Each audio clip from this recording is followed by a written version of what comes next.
আমরা আগের ভিডিওতে ক্লাস 10 রায় মার্টিনের ভূগোল বিষয়ে স্কুল নম্বর 2-এর যে কোশ্চেন সেটটা ছিল সেটা সলিউশন করছিলাম। আজ আমরা ক্লাস 10 রায় মার্টিনের স্কুল নম্বর 3-এর যে কোশ্চেন সেট আছে সেটা সলিউশন করব। তো শুরু করা যাক আজকে এমসিকিউ দিয়ে। প্রথম আছে বিষমমণ্ডলের যে স্তরটি 200 থেকে 1100 কিমির মধ্যে অবস্থান করে করে তা হলো কি? তা হলো পারমাণবিক অক্সিজেনের স্তর। আফ্রিকা মহাদেশে প্রবাহিত একটি স্থানীয় বায়ু হলো এখানকার সবকটি। অধঃক্ষেপণের ফলে অধঃক্ষেপণের রূপ নেয় যেটি, তা হলো কি? শিশির। প্রতি মাসে ভরা জোয়ার বা ভরা কোটাল সৃষ্টি হয় দুবার। সমুদ্র স্রোতের গতি মেরু প্রদেশে কম হওয়ার কারণ অভিকর্ষীয় টান বেশি। ধান উৎপাদনে ভারতের প্রথম রাজ্য হলো পশ্চিমবঙ্গ। ভারতের ডেট্রয়েট বলা হয় কাকে? চেন্নাইকে। ভারতের প্রত্যাশিত আয়ুষ্কাল হলো 68.4 ইয়ার্স।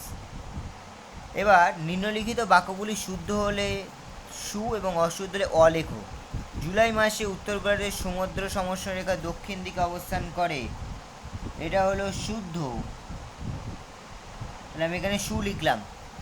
প্রতি 1 ডিগ্রি অক্ষাংশ বৃদ্ধির তাপমাত্রা 0.28 ডিগ্রি সেন্টিগ্রেড করে বাড়ে, এটা অশুদ্ধ। এই পাশে অ লিখলাম। কলকাতা বন্দর হলো একটি কৃত্রিম বন্দর, অশুদ্ধ। লৌহ শিল্প একটি প্রাণীভিত্তিক শিল্প, অশুদ্ধ।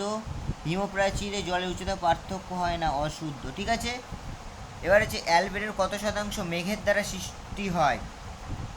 অ্যালবেডোর কত শতাংশ মেঘের দ্বারা সৃষ্টি হয়? 27%। স্থলবায়ু কখন প্রবাহিত হয়? রাতে। রাতে প্রবাহিত হয় স্থলবায়ু। জোয়ার ভাটার মধ্যে সময়ের পার্থক্য 6 ঘন্টা 12 মিনিট। 6 ঘন্টা 12 মিনিট। কেন্দ্রীয় কফি গবেষণা কেন্দ্রের নাম লেখো। কেন্দ্রীয় কফি গবেষণা কেন্দ্রের নাম হলো সেন্ট্রাল কফি রিসার্চ ইনস্টিটিউট। ভারতের গভীরতম বন্দর কোন রাজ্যে অবস্থিত? কেরালা। কেরালা। এবার হচ্ছে বিভাগ গ। ইনসোলেশন কাকে বলে? সৌরশক্তি প্রায় 200 কোটি ভাগের মাত্র 1 ভাগ ক্ষুদ্র তরঙ্গ হিসেবে প্রতি সেকেন্ডে 2,97,000 কিমি বেগে পৃথিবীতে আসে। একে ইনসোলেশন বা সূর্যরশ্মির তাপীয় ফল বলে। ঠিক আছে, তোমরা এই কোশ্চেন অ্যান্সারটা এখান থেকে এই পর্যন্ত ডেফিনেশনটা লিখে দেবে। এটা তোমাদের প্রান্তিকের বইয়ে 93 নম্বর পেজে আছে। অথবার কোশ্চেন, আবহ মানচিত্র কি?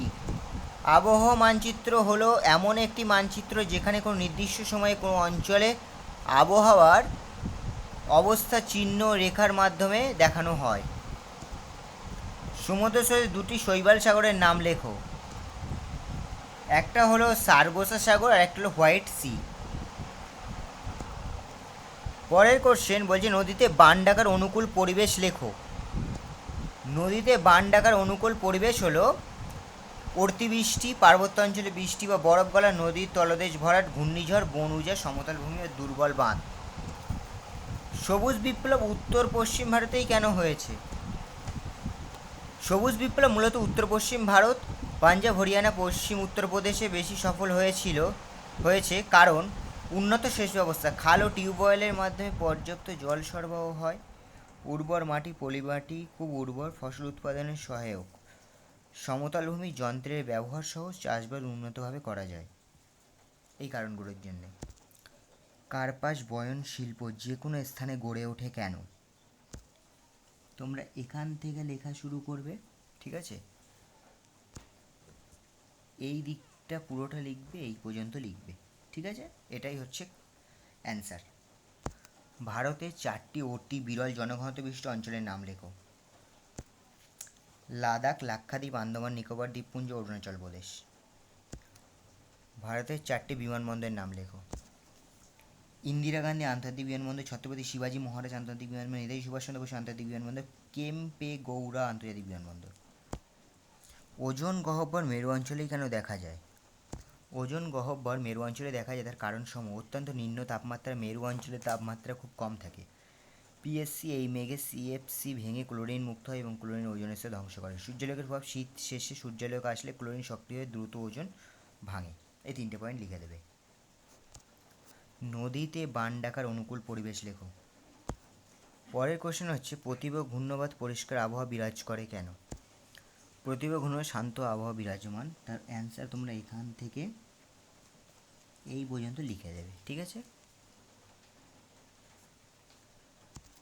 পরের কোশ্চেন উষ্ণমণ্ডল নাতিশীতোষ্ণ এবং সমুদ্র কোন দিক থেকে কোন দিকে প্রবাহিত হয় এবং কেন?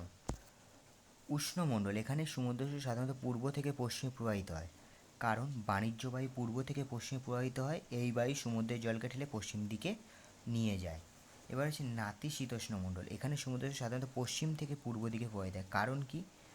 কারণ পশ্চিম বায়ু পশ্চিম থেকে পূর্বে প্রবাহিত হয়, এই বায়ু সমুদ্র স্রোতকে পূর্ব দিকে ঠেলে দেয়, ঠিক আছে। পরের কোশ্চেন সুন্দরবনের ওপর জোয়ার ভাটার প্রভাব লেখো। সুন্দরবনের ওপর জোয়ার ভাটার প্রভাব ভূমির গঠন পরিবর্তন, জোয়ার ভাটার ফলে ভূমিক্ষয়, লবণাক্ততার পরিবর্তন, জোয়ারের সময় সমুদ্রে লবণাক্ত জল ঢোকে ফলে মাটি লবণাক্ততা বৃদ্ধি পায়, নৌ চলাচল, জোয়ারের সময় জলস্তর বাড়ে ফলে নৌ চলাচল সহজে, ম্যানগ্রোভ উদ্ভিদবিধি জোয়ার ভাটার জন্য উপযুক্ত পরিবেশ তৈরি, তাই ম্যানগ্রোভ বন গড়ে ওঠে। এবার হচ্ছে বিভাগ উমা বায়ুমণ্ডলে উষ্ণ তারতম্যের কারণগুলি লেখো। বায়ুমণ্ডলে উষ্ণ তারতম্যের কারণ তোমরা এখান থেকে লেখা শুরু করবে, এই অবধি পুরো এতটা যা যা দেখাচ্ছি এই অবধি লিখবে, তারপরে আবার এখান থেকে পুরোটা এই পাশ বরাবর পুরোটা লিখবে, লিখে এই পর্যন্ত এসে লেখা শেষ করে, মানে এই পুরো পেজটাই তোমরা লিখবে, ঠিক আছে, এই পুরো পেজটাই লিখবে। এবার নেক্সট কোশ্চেনটা দেখি, সমুদ্রস্রোত সৃষ্টির কারণগুলি লেখো। সমুদ্র সৃষ্টির কারণ তোমরা এখান থেকে লেখা শুরু করবে, এই ছবিটা আঁকবে, এই অবধি লিখবে, তারপরে আবার তোমরা এখান থেকে লেখা শুরু করে এই অবধি লিখবে, তোমরা পুরো এখান থেকে এই পর্যন্তকে লিখবে, ঠিক আছে। তারপরে তোমরা এখান থেকে লেখা শুরু করবে, এইগুলো পুরোটা লিখছো, এখানে এসে তোমাদের লেখাটা শেষ হবে, ঠিক আছে। পূর্ব মধ্য ভারতে লৌহ ইস্পাত শিল্প গড়ে ওঠার কারণগুলি লেখো। তোমরা এখান থেকে লেখা শুরু করবে, ঠিক আছে, এই অবধি পুরোটা লিখবে, এখান থেকে আগে এই অবধি পুরোটা লিখবে, তারপরে এখান থেকে পুরো এই অবধি লিখবে, ঠিক আছে। এটার মধ্যে প্রান্তিক হিসেবে 378 নম্বর পেজে আছে। চা চাষে অনুকূল প্রাকৃতিক পরিবেশগুলি লেখো। তোমরা এখান থেকে লেখা শুরু করবে, ঠিক আছে, এই ভূপ্রকৃতি, মৃত্তিকা, ছায়া প্রদানকারী বৃক্ষ, পুরো এই পর্যন্ত লিখবে, ঠিক আছে। এইটাই হচ্ছে কারণ যে চা চাষ কেন ভারতে ভালো হয়।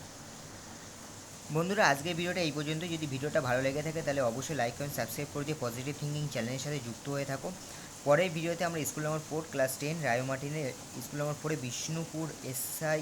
Bishnupur sir Ramesh institution high স্কুলের যে কোশ্চেনের সেট আছে, সেই কোশ্চেন সেটের অ্যান্সারটা আমরা তোমাদেরকে করে দেখাবো। ততদিন পর্যন্ত ভালো করে পড়াশোনা করতে থাকো আর এই চ্যানেলটার সাথে যুক্ত হতে থাকো।